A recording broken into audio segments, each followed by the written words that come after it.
In the fading light of dusk, the air in the hovel behind the grain depot was thick with the scent of human sweat, cheap kerosene, and a silence that had been purchased for far too little. Eliza's wrists were chafed raw from the iron manacles her own mother had clamped on them an hour before. Her belly, swollen with the life inside her, rose and fell in agitated breaths as she sat upon the packed earth floor, her gaze fixed on a crack in the wall, refusing to meet the eyes of any soul in the room. 8 months along, and the thought of a physician never crossed your mind? Silas's voice was a low rumble that seemed to rise from the very floorboards, not with anger, nor with kindness, but with a profound and bone-deep weariness. "She needs a provider, not some quack with a bone saw," the older woman retorted, her chapped lips twisting into a sneer as she shifted her weight between mud-caked boots. "A man of your standing should appreciate the distinction." "I have no need for a wife," Silas stated, his eyes looking past Eliza, through her, as if tracing the forms of ghosts that danced in the grain of the wooden walls. "I have a need for quiet." The bargain was struck without another word. A pair of tarnished silver dollars, a clay jug of corn liquor, and a scrawled note promising a side of beef come autumn slaughter. Her mother undid the cuffs with the same indifference she would show untying a feed sack, then shoved Eliza towards the threshold. "You'll give him no grief. He paid a sight more than you're worth." Silas offered no touch, no gesture of possession. He merely inclined his head to the waiting gelding, whose coat shone with a nervous sweat. Eliza mounted the horse with a slow, aching grace, her eyes stinging with unshed tears, her throat raw from the effort of swallowing them. The 3-mile journey to his homestead was cloaked in a silence broken only by the mournful sigh of the wind through the pines. They moved through dust-choked arroyos and under the looming shadows of the tree line, which seemed to possess a life and breath of their own. His cabin was perched on the edge of an immense emptiness. There were no neighboring lights, no fences to carve up the land, only the untamed wilderness and a porch that looked like it hadn't felt the vibration of laughter in a generation. He helped her dismount, then gestured toward the door. Inside, the air was unnervingly clean. It held no trace of pipe tobacco or cheap perfume, only the wholesome sense of wood smoke and polished lemon. A single, framed daguerreotype hung askew above the stone mantelpiece, a woman with startlingly bright eyes, her hands clasped around a bundled baby blanket. The infant itself was absent from the frame. "You can have this room," Silas said, indicating a door to the left. "The mattress is firm, there's a pitcher of water by the hearth. I will not enter without knocking first." Eliza said nothing. Her fingers strayed toward the hidden seam of her boot, where a slender, sharpened blade had been her only confidant for days. She gave a single curt nod and stepped across the threshold. The room smelled of lavender and disuse. The bed was adorned with a patchwork quilt of a quality that seemed to belong to another, finer house. A hairbrush, a small hand mirror, and a pair of new-looking shoes were arranged neatly on the dresser. It was not a cell, but it felt like one all the same. Later that night, long after the coyotes began their chorus to the distant, indifferent stars, Eliza lay awake, one hand resting protectively on her belly, the other curled around the leather-wrapped hilt of her knife. The baby stirred, a sudden kick that made her breath catch. She strained her ears, listening for footsteps in the quiet house. There was nothing but the wind and the periodic groan of an old timber settling deeper into the earth. Sometime near midnight, she slipped from beneath the quilt, her movements careful to avoid any telltale creak of the floorboards. The knife was small, but its edge was keen. She drew it from its sheath and crept, barefoot, toward the main room. No light, no sound, The frantic beating of her own heart was a drum in her ears. She pushed onward to the porch. A thin, cold rain had begun to fall, whispering against the dry land. And then she saw him. He was not in his bed, not standing guard, but kneeling on the damp wooden planks, a guttering oil lamp casting dancing shadows beside him. Silas was painstakingly threading a new leather thong into a torn piece of tack. His brow was furrowed with intense concentration, his large hands surprisingly steady. The rain plastered his shirt to his back and dripped from the ends of his hair, but he seemed oblivious. He was speaking softly to the empty night. She always did say this place needed mending. She wasn't just talking about the fences.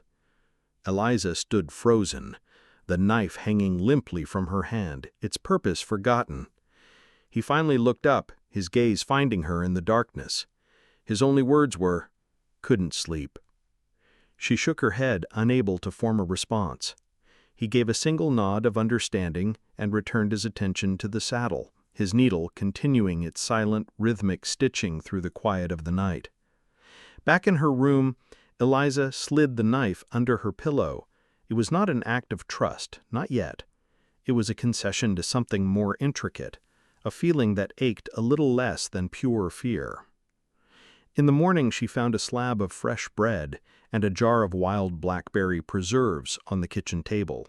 There was no note, no inquiry, just the offering of food and a silence that, for the first time, did not feel heavy with threat, but was simply still.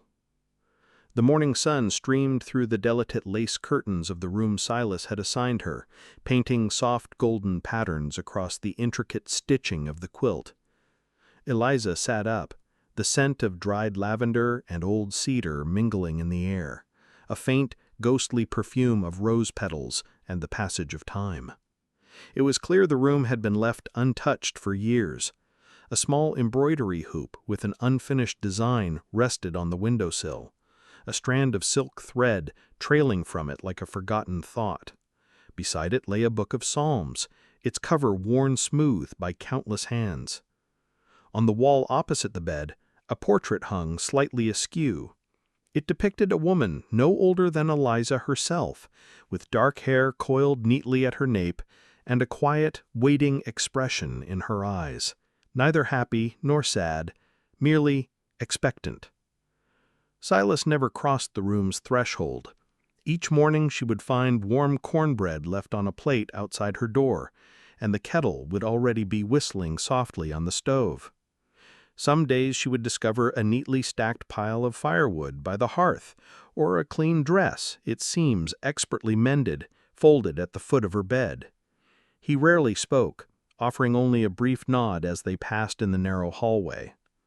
At night, the cabin was hushed, the only sounds being the steady tick-tock of the mantel clock and a faint crackle of embers settling in the fireplace. Eliza had known homes where the walls reverberated with shouting, where hunger was a prowling beast, where silence was a weapon, sharp and menacing. This silence was different. It didn't scrutinize her. It simply made space for her to breathe. One afternoon, as a low bank of clouds gathered over the valley and the wind began to shift, a sharp rap on the front door made Eliza jump. She was by the open window, peeling carrots. Before she could move, Silas opened the door. A woman in a severe black bonnet stood on the porch, her boots caked with mud, her jaw set like granite. "Agnes," Silas said, his voice perfectly level. "Came for the eggs," the woman snapped, her sharp eyes darting past him to fix on Eliza. "Well now," Agnes hissed, planting her hands on her hips, "ain't she a ripe one? Barely a woman herself and already swelling up like a prize gourd. What's the trouble, Silas? The feeling too peaceful without a bit of scandal to chew on?"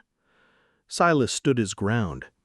"Is she your new stray?" Agnes spat. "Didn't take you long, did it? Barely put your wife in the ground and now you're taking in some barefoot trollop from the river flats. You always did have a taste for the young ones." Eliza froze, the paring knife in her hand trembling. Silas, however, merely regarded the woman with his unreadable expression. "You wanted eggs?" he asked. "Then take them." He turned, disappeared into the kitchen, and returned with a small basket, which he held out without a word. Agnes snatched it from his hand, her eyes still boring into Eliza. "She won't stick, you know. That kind never does." Still, Silas said nothing. He simply stepped back, placed one hand gently on the door, and closed it. He did not slam it, he just closed it. The soft click of the latch echoed in the silence that descended. Eliza remained standing for a long time after Agnes had gone. Her fingers rested on her belly, where the child was stirring. She waited for Silas to offer an explanation, an apology, a denial of the woman's venomous words, but he didn't. He returned to the porch, settled into his worn wooden rocking chair, and began to whittle a piece of cedar, his gaze fixed on his work. He had not defended her. He had not refuted the accusations. He had simply shut the door. That night, as Eliza sat at the edge of her bed brushing out her long hair before the mirror, she found herself whispering to the still, painted face of the wife in the portrait. "He's more afraid of their words than he is of mine." And in that moment, a painful clarity washed over her. He hadn't bought her to rescue her. He had bought her because he had ceased to believe in his own salvation.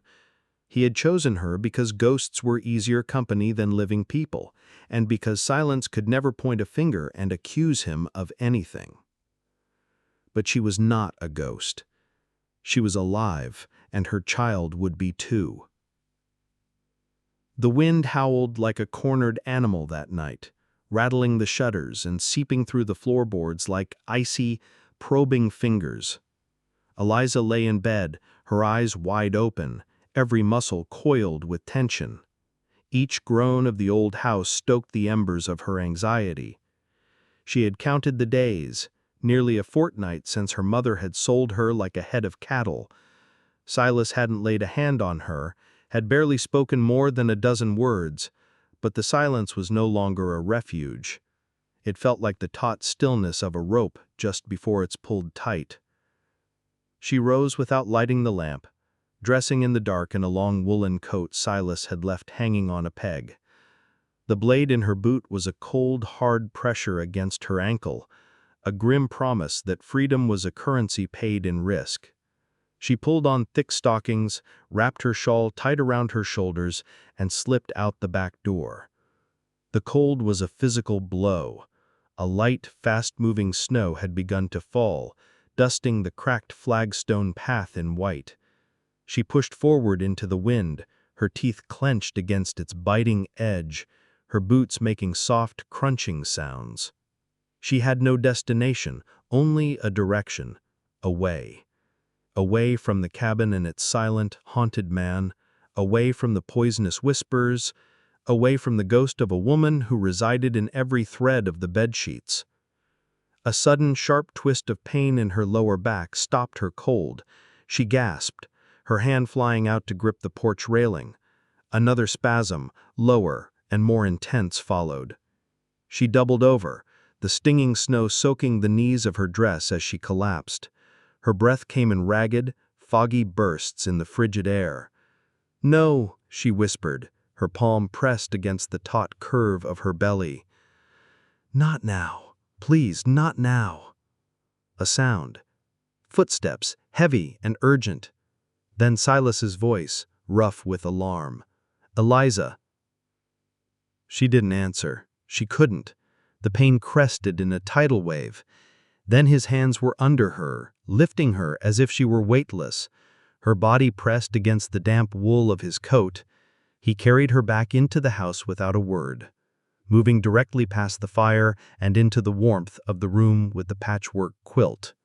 He knelt beside her, his face flushed from the biting wind, and placed a calloused hand gently on her stomach. His voice, when he finally spoke, was low and strained. "Don't let their poison kill this child, not while I'm here." His words struck her with the force of lightning in a silent sky. She stared at him, unable to look away. In that instant, he was not the withdrawn man who deflected questions. He was someone else entirely, someone who understood the geography of loss. Later, when the spasms had subsided and her breathing had returned to normal, Eliza spoke of her past for the first time.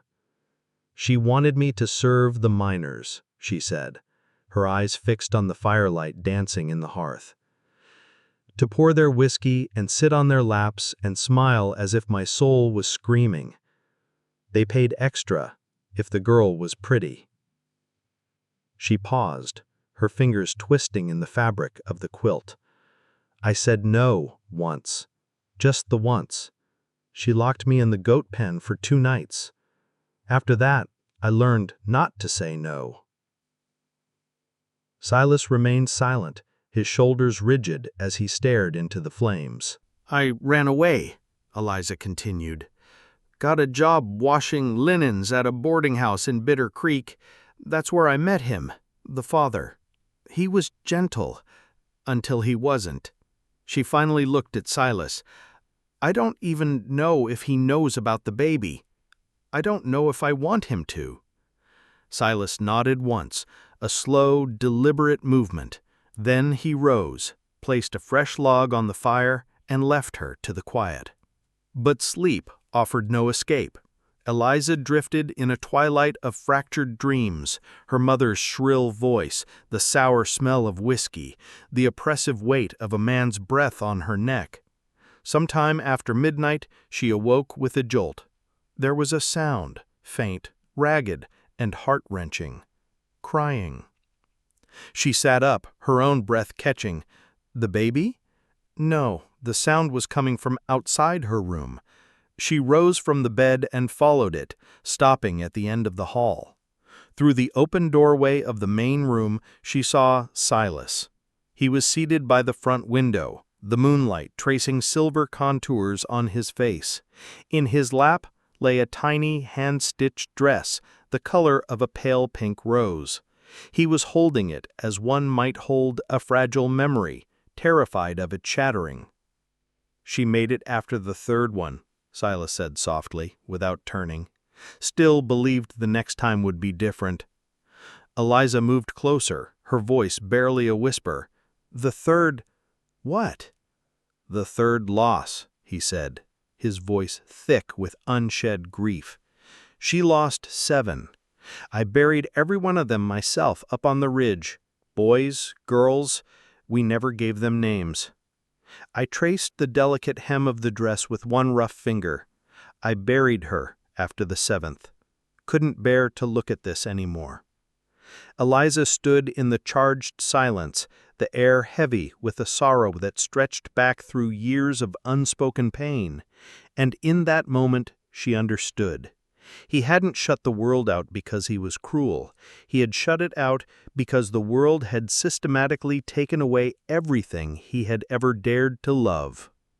The morning after she'd heard him cry, the snow had largely vanished, leaving behind a world of brown, brittle grass. Eliza stood at the kitchen window, watching Silas saddle his horse. He moved with his usual slow precision, but something in the space between them had changed. The previous night had transformed their shared quiet from a thing of fear and suspicion into a vessel for their shared sorrow. After he rode out toward the distant town, Eliza wrapped herself in a thick shawl and ventured outside. The wind was gentler now, the air moist with the promise of a thaw. She followed a narrow track behind the barn, her boots crunching on the semi-frozen ground, past the chicken coop and a section of broken fence. The path led her further than she had dared to go before, through a sparse grove of pine trees and up a gentle incline where the sky seemed to open up.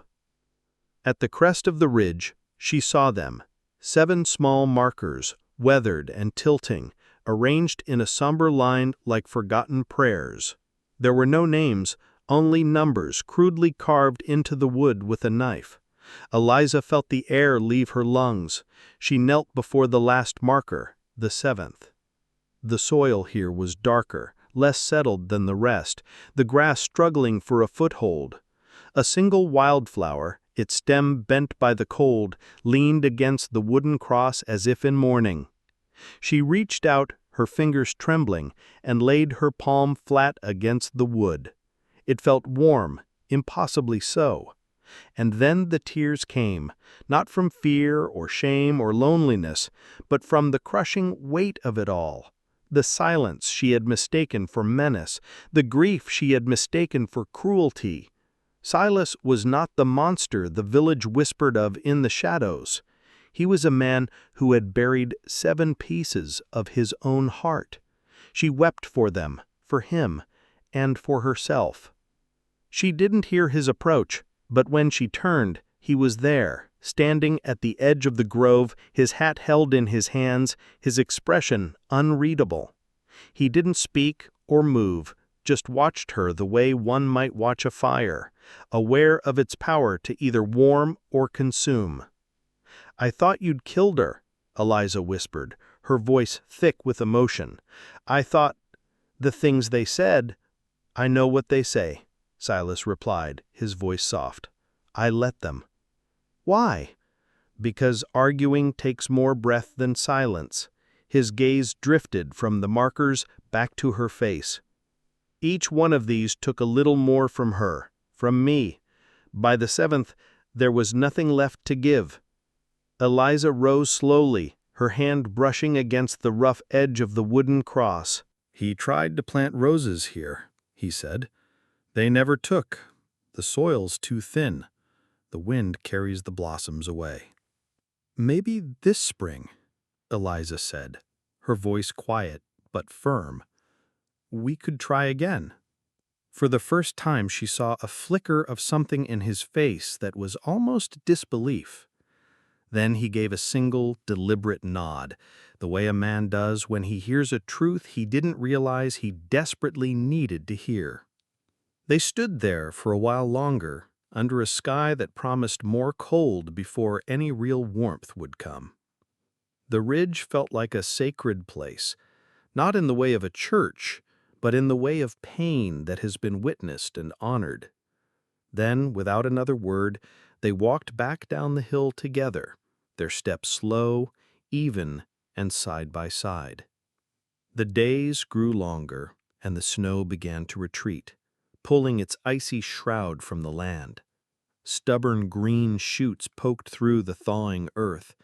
The sky shed its flat gray monotony for the pale, hopeful blue of impending spring. Something inside the house was shifting too, not with a sudden jolt, but with a quiet, gentle unfolding. Eliza no longer waited for Silas to leave before stepping out the door. She started joining him, pulling on a pair of his old gloves, holding nails steady as he mended the south fence, passing him planks as he patched a hole in the roof of the woodshed. She walked with a slight limp now, the weight of her belly more pronounced each week, but her movements had a newfound purpose. At midday she would cook corn stew, baked beans, a rabbit Silas had trapped that morning. Sometimes he would speak, offering a brief observation about the weather or the land. More often, he listened. And every evening, as the fire crackled and the sky outside bled from gold to deep indigo, Eliza read aloud from the worn Bible that rested on the kitchen hutch, its pages soft and thin from years of turning. She read slowly, pausing to ask questions, to wonder aloud about the meaning of the verses. What does it mean when it says, "Weeping may endure for a night, but joy cometh in the morning"? Silas, sitting in his rocking chair and carving a spoon from a piece of hickory, answered without looking up. "It means sometimes you have to lose nearly everything before you understand what's worth finding." One afternoon, Eliza stood by the porch where Silas was tending to a crooked line of wooden stakes he'd driven into the ground along the fence line. The soil around them was dark and freshly turned. Beside each stake sat a small bulb, half buried in the earth. "You're planting the roses again," she said, her voice soft. He glanced up, wiping his dirt-stained hands on a rag. "They won't take. They never do. Eliza crouched down slowly beside one, pressing her fingers lightly into the cool soil. Then why do you keep trying? Silas shrugged. Because she believed they would. She used to say that even the hardest ground will yield if you're patient enough. And you? He paused, then met her gaze directly. I never believed it. But I kept planting them because when she would look out and see them, even the ones that never bloomed, she would smile as if they had. Eliza swallowed past the lump that had risen in her throat. She reached for one of the stakes and gently firmed the soil around the bulb. I think she was right. Later that night, as the wind whispered against the window panes and the warmth from the stove wrapped the room in a comforting embrace, Eliza sat at the table, one hand resting on her stomach. The baby kicked beneath her palm, a rhythmic, sturdy movement. If it's a girl, she said softly, I want to name her Lily.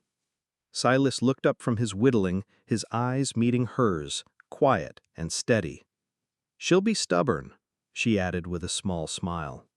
She'll grow where no one thinks she can, even if it takes a little time.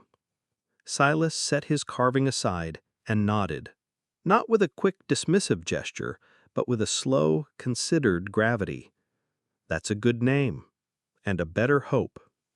The silence that settled between them that night was no longer a wall, but a shared space, like a fallow field waiting for seeds, like the quiet pause between a heartbeat and a breath. For the first time in months, Eliza did not dream of the grimy mining town, of her mother's hard fists, or the sour smell of whiskey on a stranger's coat. She dreamed of sunlight filtering through rose petals, of small, chubby hands tugging at her braid, of Silas smiling, not just with his mouth, but with his entire face, as a little girl with dirt-streaked cheeks chased chickens through a field of wildflowers. And in the dream, the roses bloomed. Not perfectly, not all at once, but enough. The wind that night was different. It was hot, dry, and carried an electric stillness that silenced even the coyotes. The sky over the ridge had turned a deep, bruised purple, and thunder grumbled in the distance like a low warning from the heavens. Silas stood on the porch, his eyes fixed on the far-off mountains. A jagged fork of lightning illuminated the horizon, followed moments later by a crack of thunder so sharp it felt as if the sky itself had split open. Then came the smell, acrid, biting smoke. Eliza was setting dishes on the table when the first wisp of haze drifted through the open window. She paused, her nostrils flaring.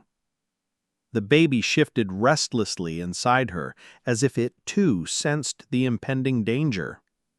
Silas burst through the door. There's a fire, he said, his voice taut with urgency, as he began pulling blankets from a chest. Up on Briar Ridge. The wind is pushing it this way. Eliza rushed to the door and looked out. The distant slope was dotted with flickering flames, like angry stars falling to earth. We have to go, Silas said, shoving cloths into a bucket of water. The old stone cellar on the north trail. It'll be safe there.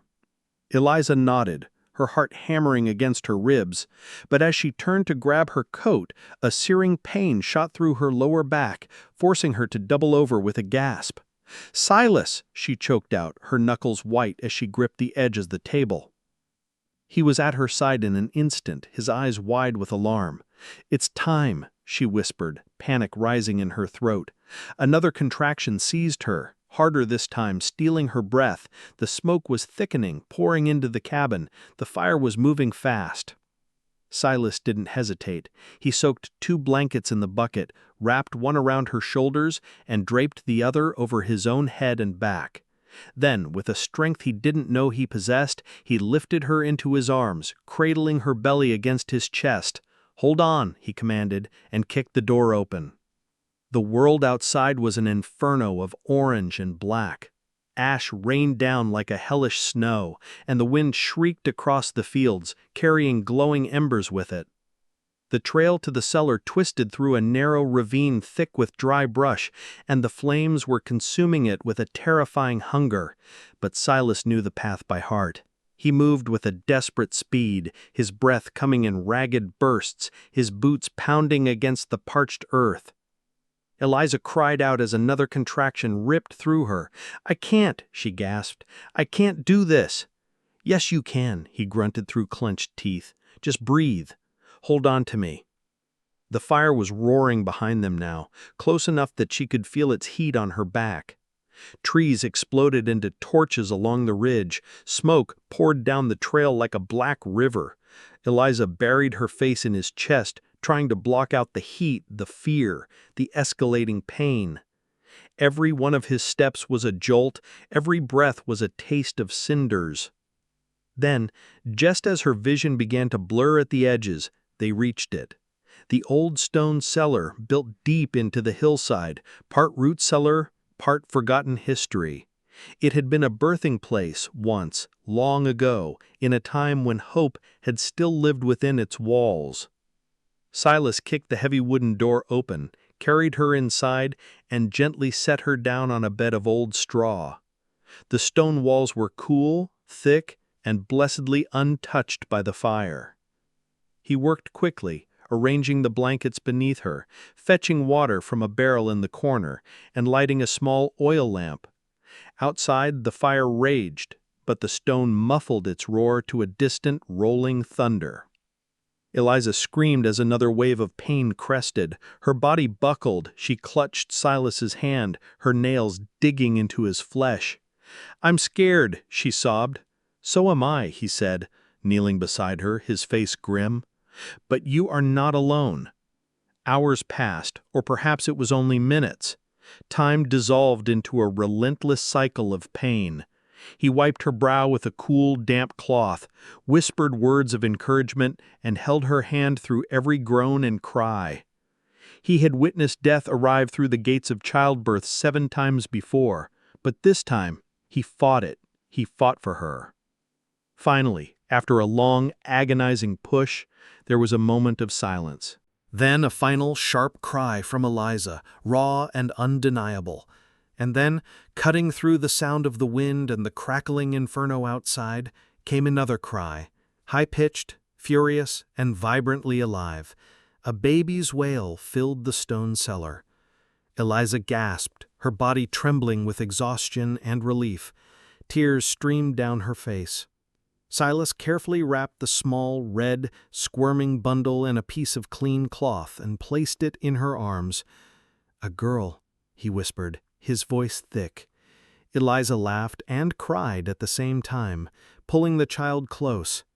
"Lily," she breathed. "She's Lily." Outside, the fire was beginning to pass.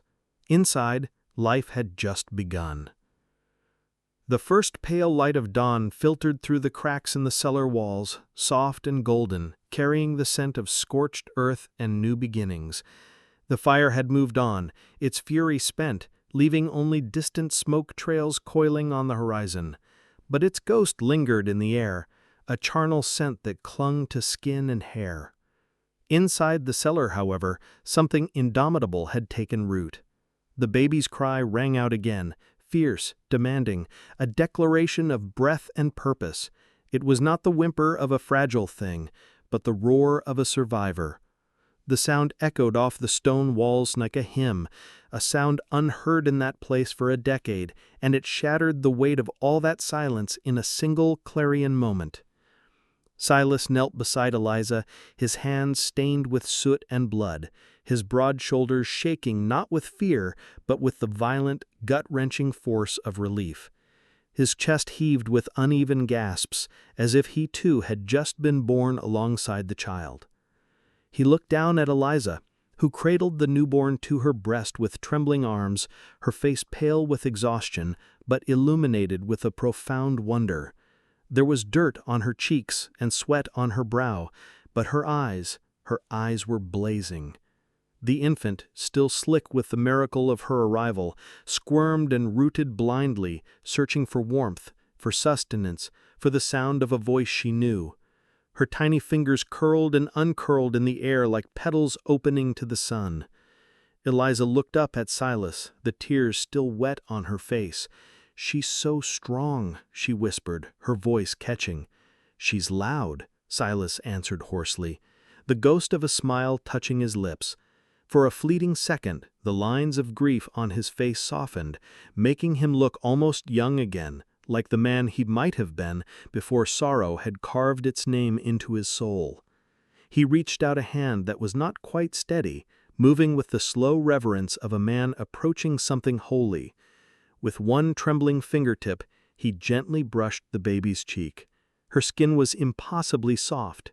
She blinked, her eyes still clouded with the blur of birth, and let out a yawn so small, so exquisitely human, that it broke something open inside him.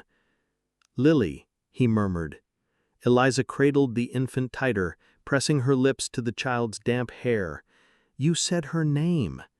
"No," Silas said quietly. "You did. I just believe it now." He shifted, his body seeming to sag with the weight of all that had just passed, and leaned back against the cool stone wall. The smoke had begun to seep through the cracks again, thin and pale, but it clung to them.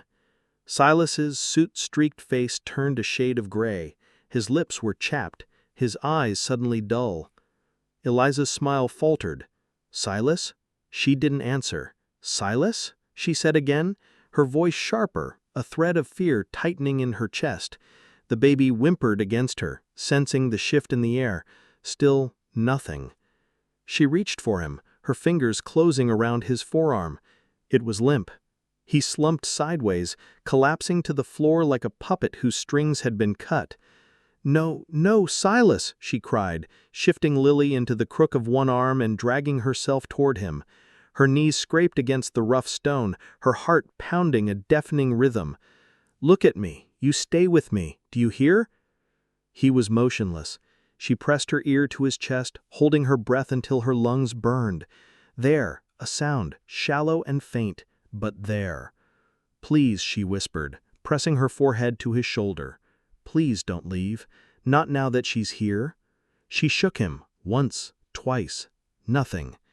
And then Lily cried, a piercing, angry wail that ripped through the air like a thunderclap. It wasn't a cry of fear or hunger.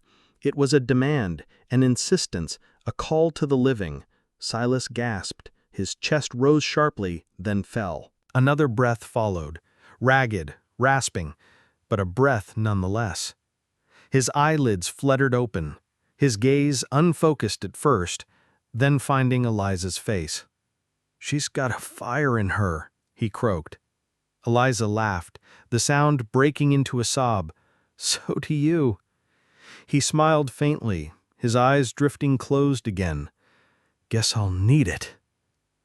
Outside, the wildfire smoldered into a memory. The smoke lifted, and inside that battered, soot-blackened cellar, the three of them remained, wrapped in silence, in breath, in the fragile, astonishing miracle of survival, bound not by blood, but by the cry that had named a child and resurrected a man, bound by a lily that had bloomed in the heart of the ruins. 1 year later, the cabin that had once stood as a monument to silence now hummed with the rhythms of life. The wooden fence had been rebuilt, straight and sturdy, already intertwined with the soft green tendrils of wild grass that had returned with the spring rains. A cradle, carved from cedar and smoothed by loving hands, sat by the front window. In it, a baby was learning to stand, pulling herself up for one wobbly, triumphant moment at a time. The rose bushes by the porch had bloomed, not all of them, and not perfectly, but enough. Stubborn, delicate pink petals opened themselves to the sun, a testament to growth where only failure had lived before. Inside, the sound of laughter echoed in the kitchen. Eliza was stirring a pot of stew, humming softly to herself as Lily babbled on the floor. clutching a wooden spoon like a royal scepter. Silas sat at the table, carefully mending a doll's torn arm with the same quiet patience he had once reserved for saddles and tack. Letters arrived now, tied with ribbon or tucked inside baskets of cornbread and peach preserves. Some were apologies, some were blessings, but all came from the same townspeople who had once whispered such cruelty. They left quilts, hand-knitted socks, and once a note scribbled in a child's uncertain hand that simply said, "Sorry for what my mama said." The porch became a gathering place on warm evenings. Neighbors would sometimes stop by, awkward at first, bearing pies or sharing old stories. Eliza never asked them why they had changed their minds. She just poured the coffee and let them come. One morning, Eliza held Lily on her hip, pointing to the flowers by the fence. "She said you were Dad the other day," she said, smiling. Before she said Ma. Silas raised an eyebrow. "Twice," Eliza affirmed. "I counted." He chuckled, a low, familiar sound that still made her chest ache in the best way possible. "She's a clever one." "She's yours," Eliza said softly, the words meaning so much more than they said. He reached out and gently touched the rosy cheek. "Ours." That evening, as the sun melted into a pool of amber across the valley, Lily toddled barefoot through the yard, her dark curls bouncing. One chubby hand was wrapped around the stem of a freshly picked rose. She squealed with delight at a passing butterfly, stumbled, and picked herself up again, undeterred. Eliza watched from the porch, one hand resting on her belly, which was once again round with new life. Silas stood beside her, his arm resting gently on the small of her back. The land around them, once scorched and barren, was vibrant and green again, not perfect, not without its scars, but vibrantly, stubbornly alive. As Lily ran, laughing into the golden light, the petals from her rose trailing behind her like a blessing, Eliza whispered, "Sometimes things have to be lost, just to make room for what's meant to be found." And even in a place that had been turned to ash, the flowers still knew how to bloom.